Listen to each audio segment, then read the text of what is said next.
विवाह को 2 मास न पुरुणु पोछीदेला सिंदूर निज स्वामी को हत्या करिछि नववधू। एपरी स्पर्शकातर घटना सामना को आसीछि बिहार औरंगाबाद जिल्लारू। गत किछि दिन तले मेघालय रे हनीमून बेले मर्डर घटना को नहीं सारा देश रे हईचई सृष्टि होइथिला। एभली निर्मम हत्यार कथा मनरू न लिभुणु पुणी सेपरी एक खबर बिहार आसीछि। बिहार औरंगाबाद जिले में एक अभावनीय घटना घटी।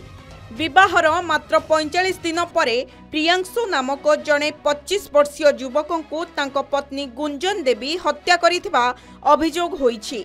हत्या मामला रे पुलिस प्रियांशु को पत्नी गुंजन देवी समेत अभियुक्त माननकु गिरफ्त करिछि। पुलिस सूचना अनुसार गुंजन देवी निज पियूषा जीवन सिंह सह प्रेम संपर्क रे जेउथिपाई पियूषा को विवाह करने को स्वामी प्रियांशु हत्या करिछि गुंजन देवी। एथिपाई से सुपारी किलर को सहायता नैथिबा जणा पड़िछि।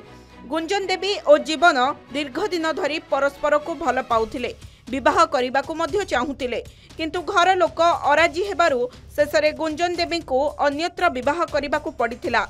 हेले विवाहर मात्र 45 दिन रे ही स्वामी को बाटरू हटाइबा को सुपारी देई हत्या करिछि एही नववधू जनक।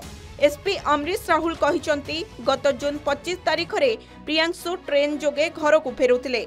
नाभीनगर स्टेशन निकट में पहुंचवा कथा पत्नी गुंजन देवी को फोन जोगे जणाइथिले। केही जणे बाइक रे तांको घर को नेबा को आसीथिले। आ स्टेशन रो घर को जिबा बेले हठात 2 जण आसी प्रियांशु को ऊपर को करिथिले अतर्कित गुली चालना।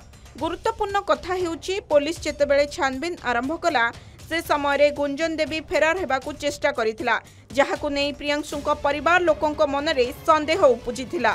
पुलिस मामला रे तदंत करुथिबा बेले गुंजन देवी समेत 3 अभियुक्तंकू गिरफ्त करिछि।